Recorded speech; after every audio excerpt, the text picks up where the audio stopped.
ქუთაისი ერთ-ერთი გამორჩეული ქალაქია, რომელსაც ძალიან მრავალფეროვანი და საინტერესო არქიტექტურა გააჩნია. მაგრამ სამწუხარო ის არის, რომ თანდათან იკარგება ეს კვალი, რაც უკვე ჩვენ წინაპრებმა დაგვიტოვეს და ეს შეიმჩნევა უკვე თვალშისაცემია.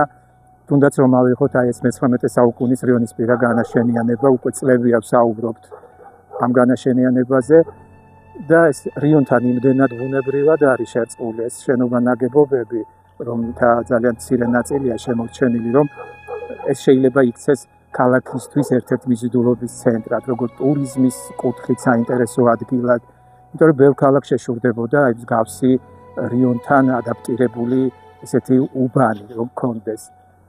სამწუხარო ის არის, რომ არ ჩანს ჯერჯერობით იმის იმედი არ არის, რომ ეს პროექტი დაიძრება და ამ შენობა-ნაგებობების ამ უბნის რეაბილიტაცია მოხდება. გარდა იმისა, რომ ეს იკარგება თვითონ ეს განაშენიანება, უკვე აქ მაცხოვრებელი ადამიანებისთვისაც საფრთხის შემცველი არის აქ ცხოვრება.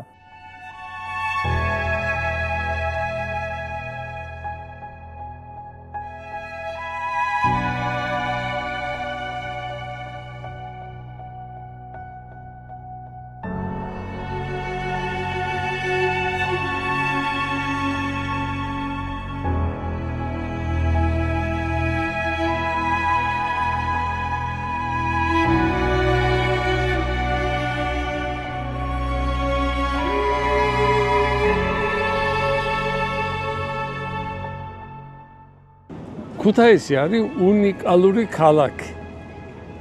აი თქვენ ბრძანეთ კულტურული მემკვიდრეობა. ქუთაისში არის მიმობნეული ევროპის 19-20 საუკუნის ევროპული არქიტექტურის შესანიშნავი ნიმუშები, რომლებიც ააგეს გერმანელებმა, ფრანგებმა, პოლონელებმა. გესმით თქვენ რაშია საქმე? მე არ მეღულება ევროპაში სადმე ასეთი სილამაზე. ამ სტუმარმა რო ცოტა აი სულ 100 მეტრით გაიწიოს რომელიმე ქუჩისკენ, ის აღმოაჩენს საოცარ არქიტექტურას.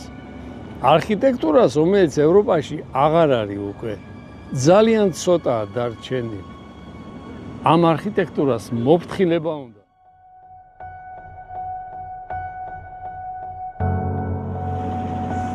ხშირად ლაპარაკობ რიონის ხეობაზე, მაგრამ გული მიკვდება აი ამ სილამაზეს რო უყურებ.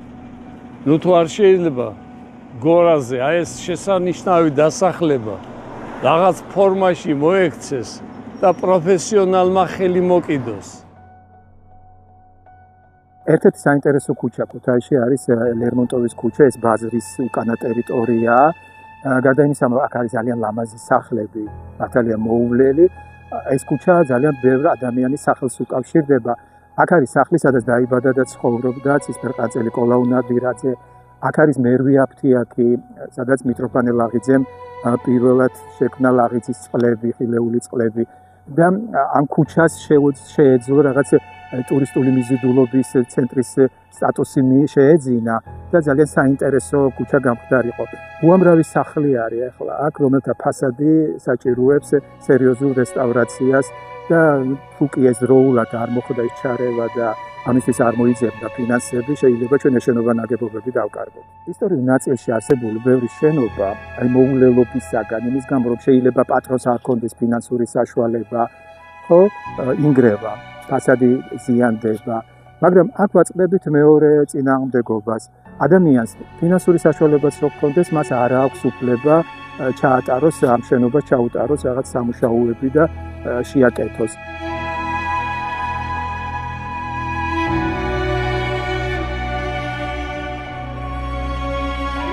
ძალიან ცოტა ქალაქს აქვს მსოფლიოში ამის ფუფუნება, რომ ჰქონდეს სხვადასხვა ეპოქის შენობა-ნაგებობები.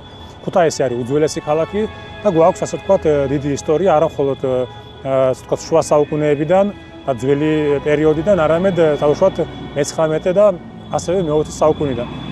ჩემი აზრით, ანუ თავარი პრობლემა აქ წარმოიშვა იქიდან, როდესაც დაიწყო ასე ვთქვათ უკონტროლო დამოუკიდებლობის პერიოდი, დაიწყო უკონტროლო ასე ვთქვათ კაპიტალიზმის ეპოქა, ასე ვთქვათ რა. ეს არის პირველი სტადია და ამ დროს დაიწყო დიდი ესეთი პრივატიზაციის ლოგიკა, ხო? ეს გასაგებია ახლა ბიზნესი ეძებს მარტივ ლოგიკას, თუ სადიშოვოს ფული დღეს. მაგრამ გრძელვადიანად ანუ ეს დამაზიანებელია, იმიტომ რომ ჩვენ კარგავთ ისტორიას და გრძელვადიანად თუნდაც ბიზნესის კუთხიდან როგორ შევხედოთ, ხო? კარგავთ ეს თქვა სივრცეს, რომელიც შეიძლება მიმზიდველი იყოს უცხოელებისთვის, ტურისტებისთვის. ჭირდება სახელმწიფოს მეტი ჩართულობა, მეტი რეგულაცია, ეს არ გულისხმობს იმას, რომ ჩვენ საუბრობთ, ასე ვთქვათ, რაღაც კომუნისტურ ესეთი რაღაცა ყველაფერი უნდა დაარეგულიროს სახელმწიფომ, მაგრამ იმ საკითხებში რაც ეხება ქალაქს და რაც შეიძლება სწორად მივმართოთ, ჩემი აზრით აუცილებელი არის ზუსტად ამის რეგულაცია. ხო, ახლა მაგალითად ჩვენ ვიცით, რომ ეს არის ეს შენობა, რომელიც არის ფოსტის შენობა, ხო? რა უნიკალური შენობა არის და როგორ ადგილას მდებარეობს, ხო? წლებია ეს არის მიტოვებული შენობა და ფათაშორის სკოლის მოპირდაპირე მხარეს, ხო? ხო და წარმოიდგინეთ ახლა დაუშვათ სახელმწიფოს მოთხოვნა რა არის, რომ მე შენ ამას გაზრდები რაღაც პირობით. ეს ეხება დღეს ახლა ევროპის ქვეყნებში, რა ვიგოთ, გერმანია იქნება თუ, რა ვიცი, საფრანგეთი, ყველგან ეს ეხება. ხო და ამიტომაც ჩვენ მეც კი არაფერს არ ვამბობთ, ახლა შეიძლება ვიღაცამ ეს ვიყიდოს, მაგრამ უნდა იყოს კონკრეტული პირობით. ხო, აი მე მაქვს ესეთი პირობები, რომ ჭირდება იყოს დაცული ისტორიული იერსახე, ამადამ ვადაში, დანარჩენი ახლა იმის წიგნით შენ განავითარე სიტყვაზე, ხო? ეს ხო არ არის ესეთი რაღაცა, რომ ბოლომდე არეგულირებ, ხო აძლევ ბიზნეს ამის საშუალებას. ამიტომაც კერძო ინტერესები და საზოგადოებრივი ინტერესები ორივე უნდა იყოს, ასე ვთქვათ, არ კონფლიქტში. არამედ ორივეს ინტერესები უნდა იყოს გათვალისწინებული ისე, რომ ყველა მივიღოს სარგებელი და შევინარჩუნოთ ჩვენი ისტორია და კულტურა. ციხის შენობა გამახსენდა. ეს იმხელა ისტორია, რომ მარტო ამ ისტორიის გაცოცხლების პროცესი და ზოგადად ისტორია აცოცხლებს ამ ციხეს. წარმოუდგენლად საინტერესო ადამიანები ისხდნენ იქ და მას შეიძლება ძალიან მრავალნაირი ფუნქცია მისცე. გაცილებით მეტ მოგებას მოიტანს გრძელვადიან პერსპექტივაში, ვიდრე ერთი სახლის აშენება ან ორი სახლის აშენება. საინტერესო იქნებოდა გუბერსკის ციხის ადგილზე მაგალითად ყველა ქუთაისში არსებული მუზეუმის ერთად თავმოყრა. გარდა ამისა შეიძლება ანტისაოკუპაციო მუზეუმი და მე მოუწოდებ თუ ვინმეს ამის ძალა შეწევს, რომ რაღაცნაირად ეს საქმე იქნება მოგვარდეს შეთანხმებით, გარიგებით, გაცვლით და ასე შემდეგ. ძალიან ბევრი მნიშვნელოვანი ადამიანი იჯდა ამ ციხეში. ამ ისტორიების გაცოცხლება შეიძლება ციხეში, გონია რომ გვეყოფა ფანტაზია იმისთვის, რომ აქ ძალიან საინტერესო რაღაცები შევქმნათ.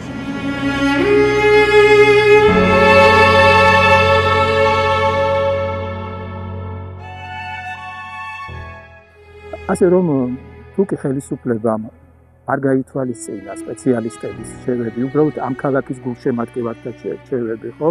ჩვენ ნამდვილად დავკარგავთ ქუთაის ისეც, როგორიც გვაქვს ისტორიულ ნაწილზე მაქვს საუბარი და ეს ისტორიული ნაწილი არის სწორედ ის, რაც აინტერესებს აქ ჩამოსულ როგორც ქართველ, ისე უცხოელ სტუმარს. ჩვენ ვერ გავაოცებთ ვერავის მაღლივი კორპუსებით და არც აინტერესებს საზოგადოების დიდ ნაწილს ეს. ესე რომ ალბათ მეტი თანამშრომლობა მოსახლეობასა და ხელისუფლებას შორის კულტურული მემკვიდრეობის დაცვის სააგენტოსთან ერთად, რომ ქალაქის ისტორიული ნაწილი შევინარჩუნოთ.